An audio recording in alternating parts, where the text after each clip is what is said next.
Bonjour tout le monde et bienvenue dans une nouvelle émission. On se retrouve aujourd'hui pour parler de nos coups de cœur du mois. Donc le coup de cœur du mois d'août 2022. Donc encore une fois, Marceau est en vacances. Promis, on essaiera de l'avoir pour les coups de cœur du mois de septembre. Et puis du coup, on se retrouve avec Jimmy. Comment tu vas? Ça va très bien, ça va très bien. Le mois d'août a été toujours un mois très calme, on va dire, en termes de Oui, sorties par rapport à n'importe quel autre mois de l'année, mais ça n'empêche pas de pouvoir y trouver de bonnes découvertes. oui.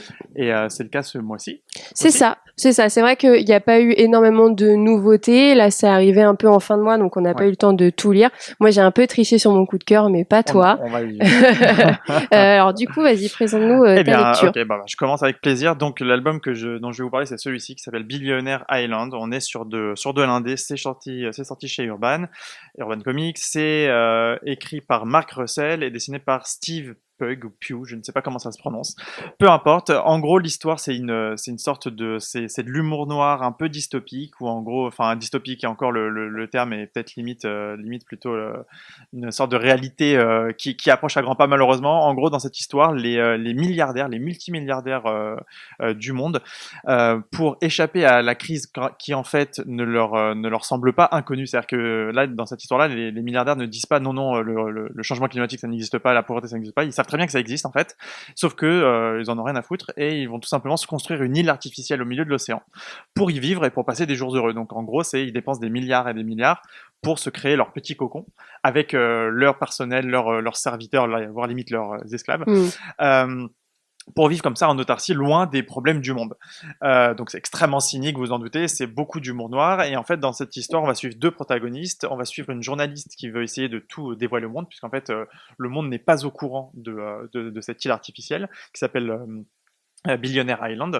Du coup, Le le nom nom de de la, l'album, enfin ouais. non, non, en fait, c'est un peu bizarre. C'est-à-dire qu'au début, ils veulent l'appeler Billionaire Island, mais ils trouvent que le titre fait un peu trop péjoratif, genre ça parle d'argent, donc ça s'appelle Freedom, je sais plus quoi. En gros, c'est l'île de Unlimited Liberté, Freedom ou un mais truc pas comme pour ça. tout le monde. Exactement.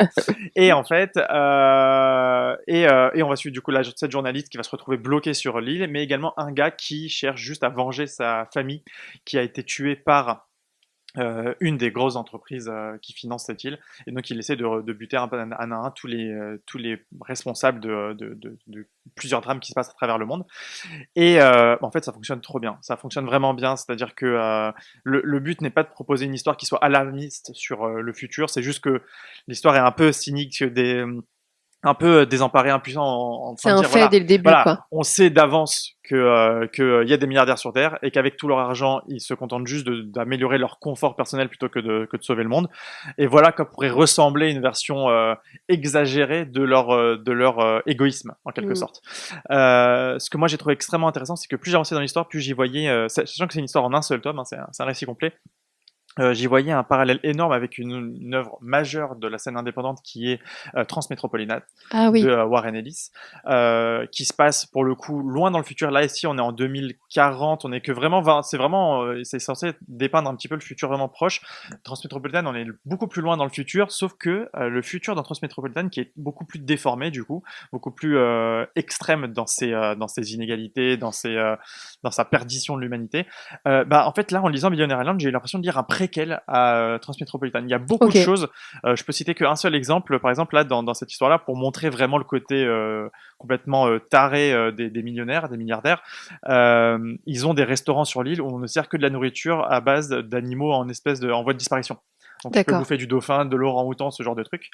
Et dans Transmétropolitane, qui se passe beaucoup plus tard dans le futur, c'est aussi le cas, mais même on fait les mêmes conneries, c'est à l'échelle du monde. C'est-à-dire qu'en gros, ils vont cloner du dauphin pour que tout le monde puisse bouffer du dauphin, alors Donc que, il y a enfin, de grosses influences voilà, à Warren Ellis, c'est sûr que Russell a probablement. lu Transmétropolitane, c'est évident. Et en fait, voilà, c'est pas du plagiat ou quoi, c'est vraiment, moi, je l'ai vraiment lu. Au bout d'un moment, je me suis dit, bah, tiens, en vrai, Transmétropolitane, on sait pas trop comment on en est arrivé à cette version du monde complètement tarée dans Transmétro. Je me dis, bah tiens, peut-être que étape 1, c'est ça, c'est Ouais. 2040, Billionaire Island, avec tout ce que ça va provoquer comme catastrophe, puis les choses qui empirent. Et voilà, j'ai trouvé vraiment ce récit cool. Il y a des moments où j'ai même pouffé de rire. Vois-tu. Ouh, Oui, tu ce as qui est, pouffé de c'est rire. difficile de rire Oh. en lisant un truc. Tu peux être joyeux, tu peux un peu sourire ou quoi, Oui, mais là tu j'ai peux. vraiment, je me dis ah oui, là vraiment c'était drôle. Vraiment, donc ouais, récit vraiment qui fonctionne très bien. Les dessins sont cool. Et voilà, Billionaire Island, je vous recommande vraiment chaudement. Je suis pas d'ailleurs petite dédicace à nos amis. Je crois que Arnaud de Comics Block a beaucoup aimé, sachant que j'ai même des clients qui sont venus sur sa recommandation Oui. pour le prendre. Donc ouais, vraiment, je vous recommande Billionaire Island. C'est en petite pépite indé de ce mois d'août. Ok, bon bah tu m'as donné envie du coup. Moi j'ai Trop bien. pas eu Ouais, le que temps tu de n'as pas le lu, lire. ouais. Oui, du Exactement. coup j'ai pas eu le temps. Donc moi j'ai triché. D'où le manque de temps et le manque aussi de comics qui est paru. Et donc il y a eu une réédition de All Star Superman de Grant Morrison et Frank Quitely. Alors du coup Jimmy disait qu'il était intéressé que je parle quand même de Superman parce que normalement je suis fan de Batman. Enfin, Superman. normalement, c'est un fait. C'est un fait, mais du coup je parle plus souvent de Batman et je ne lis pas beaucoup de Superman. Je suis pas forcément sur les runs actuels et tout ce qui va être autour de Superman, ça va être un peu les indés comme Superman Red Son que j'ai beaucoup aimé. Enfin, quand on essaye de sortir Superman de cette figure absolument parfaite et douce, même si je sais que ce n'est pas forcément que ça. Et là, Grant Morrison, il arrive à créer un nouveau Superman au bord de la mort. Donc Lex Luthor revient encore pour lui semer des problèmes et donc des scientifiques vont être morts. Superman arrive tout de suite pour les sauver, mais va approcher trop près du soleil, il va avoir des radiations et ses jours sont comptés. Et de là, chaque chapitre va se passer comme les 12 travaux d'Hercule, donc une version un peu herculéenne pour limite un dieu. Donc le rapport entre les deux est très très intéressant. Et ce que j'ai bien aimé, c'est que chaque récit peut être aussi lu indépendamment. Oui. On a une sorte de micro-histoire avec tous les bases fondamentales que vous pouvez connaître de Superman. Donc évidemment son rapport à Lois Lane qui est très très touchant parce qu'il lui dit assez vite, il y a un rapport de confiance assez fort entre les deux où voilà, je vais mourir, et comment Lois Lane va récupérer tout ça. Ouais. Finalement peut-être devenir aussi une héroïne à part entière. Le Daily Planet évidemment, son rapport à son alter ego, à son identité civile qui est Clark Kent, et aussi de nouvelles images. Voilà ce côté où on mélange l'action et la psychologie, ce qui est pas forcément tout le temps le cas, où des fois ça peut être très très bourrin, ou des fois ça peut être forcément que dans la psychose. Et là voilà, il y a un bon équilibre entre les deux. Moi je suis très très fan du dessin, je sais que ça plaît pas forcément Moi, je suis archi à fan tout de le monde, Quitely, donc mais je suis voilà. plus vraiment objectif, mais Quitely, je Voilà, trouve que c'est un génie, sur les visages, sur les décors, sur voilà, même la couleur, elle est magnifique. Donc c'est un super bon comics pour ceux qui n'ont pas l'habitude de lire beaucoup de Superman. Je peux dire même que c'est une bonne porte d'entrée. Même. Ouais, parce qu'en fait, comme tu l'as dit, vu qu'il va plus ou moins essayer de régler toute sa vie avant son départ inéluctable, on balaye un petit peu toute la mythologie Superman. C'est-à-dire qu'on découvre même, on revoit plein de ses ennemis, donc même si vous les connaissez pas, vous allez pouvoir les découvrir. Il règle ses problèmes notamment aussi avec la fameuse petite mini Krypton qui est dans la bouteille, donc Kandar. Donc pareil, pour ceux qui ont absolument pas compris la rêve que je viens de faire, bah du coup tout est expliqué là-dedans. Voilà, c'est un très bon moyen de lire du Superman classique, c'est-à-dire c'est vraiment le Superman qui n'est pas déconstruit de son mythe habituel, c'est vraiment le Superman protecteur de la Terre, défenseur des faibles, etc. Mais avec une épée de Damoclès sur la tête, voilà dans l'idée de mourir. Le point clé de cette histoire, c'est genre dans les 10 premières pages, on sait qu'il va mourir et qu'il ne cherche même pas de moyen de se sauver. Non.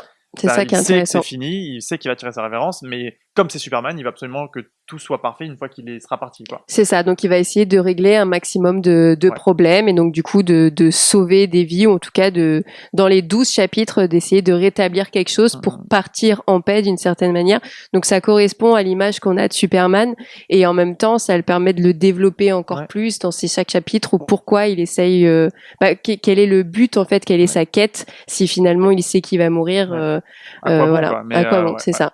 Donc voilà, un vrai petit coup de cœur. Donc voilà, ressorti en Black Label, c'est pour ça qu'on en parle, puisque sinon il est sorti depuis déjà plusieurs années sous différents formats. Et même c'est cool, voilà un bon Superman. Trop bien. Et on termine généralement par le coup de cœur en commun, en tout cas la lecture qu'on a lu qu'on a tous lu, en tout cas là ce sera Alexandra et moi, et qui nous a plu. Et voilà, une fois n'est pas coutume, c'est un Suicide Squad. Donc pour le coup comme vous l'avez vu, on est très Urban Comics ce mois-ci, mais nous n'avons pas été sponsorisés ni payés. C'est ça, mais donc un Suicide Squad un peu particulier parce que c'est presque une œuvre d'auteur, puisque c'est fait par Brian Azzarello et au dessin c'est Alex Maliv.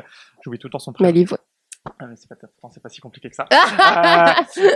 Donc récit assez particulier puisque ça ressemble beaucoup à tous les récits que j'ai pu lire moi de Suicide Squad, et c'est pour ça que j'aime pas trop la Suicide Squad, parce que je trouve que c'est toujours le même schéma narratif, c'est que une histoire classique de Suicide Squad, c'est Amanda Waller, donc la personne qui est en charge de cette structure ultra secrète, qui a un problème à régler, qui recrute des anciens et des nouveaux de la Suicide Squad, qui les menace, qui les envoie en mission, la mission dérape, et ça se règle en général avec les plus gentils de la Suicide Squad qui s'en sortent, les plus méchants qui meurent, et on passe à la Oui, suite. c'est ça. Et voilà, moi ça me saoule un peu parce que c'est toujours un peu prévisible, même un peu trop prévisible. Et là, le petit twist qu'apporte Azzarello, c'est que la cible d'Amanda Waller, c'est pas n'importe qui, c'est pas n'importe quoi, c'est le Joker. En gros, elle estime que ça y est, le Joker, c'est plus possible. Donc là, l'idée, c'est pas d'aller renverser un dictateur dans un pays qui n'a pas qui est entièrement fermé, etc. C'est juste vraiment éliminer un des plus grands super méchants de la Terre. Et non seulement elle a un objectif assez original qui est tuer le Joker, mais elle a aussi une idée, c'est de recruter en chef d'équipe Red Hood. Ouais, donc le troisième Robin, Jason Todd. Voilà, Jason Todd, troisième Robin. Le deuxième. Deuxième Robin, qui avait été tué par le Joker, qui était miraculeusement revenu à la vie et qui garde en lui évidemment cette rancune et tout ce bagage extrêmement lourd à porter en lui, qui en fait un super-héros bien plus proche d'un vigilante, donc d'un redresseur de tort au bord de la loi, quoi, qu'un vrai super-héros. Et du coup, elle pense que c'est le candidat idéal pour mener cette équipe. Évidemment, dans l'équipe, il y a des grands classiques comme Firefly, comme Harley Quinn évidemment, et il y en a d'autres, j'ai un peu oublié tous les noms, mais il y en a, c'est assez haut en couleur. Oui. Et en fait, moi ça m'a plu, et après tu pourras me dire toi ce qui t'a plu dedans, parce que moi ça m'a plu pour une raison très simple, c'est que le récit a réussi à me surprendre. Encore une fois, ce que je dis, moi, c'est que les Suicide Squad me laissent un peu de marbre parce que à peu près d'avance, je sais ce qui va se passer et j'attends juste qu'il y ait un peu de fun. Et s'il y en a, tant mieux. S'il y en a pas, bon, j'ai juste perdu une demi-heure ou une heure de mon temps. Là, vraiment, il y a vraiment ce côté en permanence, on se demande comment ça va se finir. Parce que ce qui est cool avec cette BD, c'est que ça se finit et c'est cool. Il n'y a pas de. C'est un one shot. Voilà, c'est un vrai one shot pensé tel quel, qui est du coup vraiment hors chronologie en plus. Donc, il faut imaginer à quel point l'auteur et le dessinateur se permettent des libertés sur le destin des persos. Et clairement, voilà, moi, il a réussi à me surprendre, pas de chapitre en chapitre, mais en tout cas, à chaque fois qu'il y avait un moment clé. Et quelques twists quand même qui est intéressant. Je me disais, évidemment que là, il va se passer ça. Bon, alors, des fois, ça arrive quand même, malgré tout, ça reste la Suicide Squad, mais globalement, il y a eu des moments où je me disais, ouais. Est-ce qu'il va le faire, et il va le faire ou il va pas le faire. Et c'est vraiment, voilà, j'ai vraiment passé un bon moment. Et Maliv, que j'aime beaucoup au dessin, fait un super travail. C'est un gros point fort aussi. Le dessin est magnifique. C'est sale quand ça doit l'être. C'est des couleurs très vives quand ça doit l'être. Il y a même des phases extrêmement mélancoliques sur certains passages. Joker, Harley Quinn, qui sont assez planants. Ouais. Donc voilà, j'ai vraiment passé un bon moment. C'est une BD très complète, je trouve, et franchement, je sais qu'à partir de maintenant, en boutique, si quelqu'un me demande un bon Suicide Squad, je sais que c'est celui-là que je proposerai. Bon, en même temps, Brian Azzarello. Mais clairement, voilà, le Suicide Squad que je proposerai systématiquement en magasin, c'est celui-là, parce que vraiment, c'est une très très bonne pioche. Et en plus, il y a plein de caméos, je l'ai pas dit, mais il y a plein de caméos d'autres personnages de Suicide Squad que vous connaissez par les films ou par les BD. Donc, il y a vraiment beaucoup de monde dans ce récit qui ne s'encombre pas avec tous les personnages de la Bat Family, etc. C'est vraiment concentré sur Suicide Squad. C'est aussi un autre point fort. Mais du coup, ce qui est intéressant, c'est comme tu disais, c'est hors continuité, mais ça a la faculté aussi de se raccrocher à certains grands classiques autour de l'univers de Batman. Donc le fait que Jason Todd soit choisi pour du coup mener cette Suicide Squad à tuer le Joker, c'est parce que lui-même a été tué par celui-ci dans le fameux comics Un deuil dans la famille, et c'est comme ça aussi qu'il est passé du côté obscur de la force. Donc il est devenu Red Hood parce qu'il n'a jamais supporté que Batman ne fasse rien contre le Joker et ne le tue pas et ne fait que l'emmener à l'asile d'Arkham. Donc lui, il a voulu aller plus loin sur ça.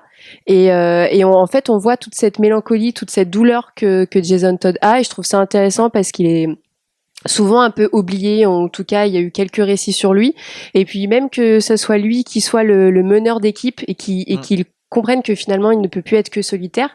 Il y a aussi un autre comics où il est chef d'équipe, Red Hood et les Outlaws, qui est vachement cool, qui pour aussi. Le coup est dans la continuité. Donc ça c'est dans la continuité, mais ça lui va bien aussi. Je pense qu'il y a une nouvelle image aussi à donner à Jason Todd.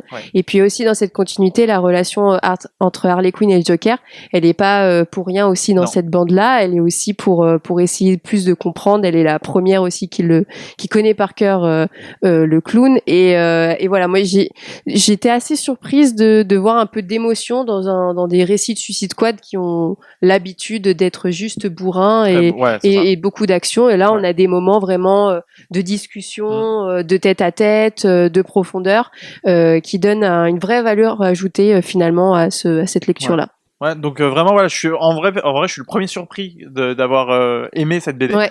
et de l'avoir même proposé parmi notre sélection du mois d'août. Mais clairement, bah, quand on est agréablement surpris, on partage quoi. Voilà, Ça on me va semble. pas se, Bah oui, on bah va oui, pas se frustrer. Ouais, ouais. Non, c'est franchement, ça. c'est une bonne histoire de Suicide Squad qui c'est vrai que c'est un peu rare parce Ouais. qu'ils ont tendance à faire des histoires un peu redondantes.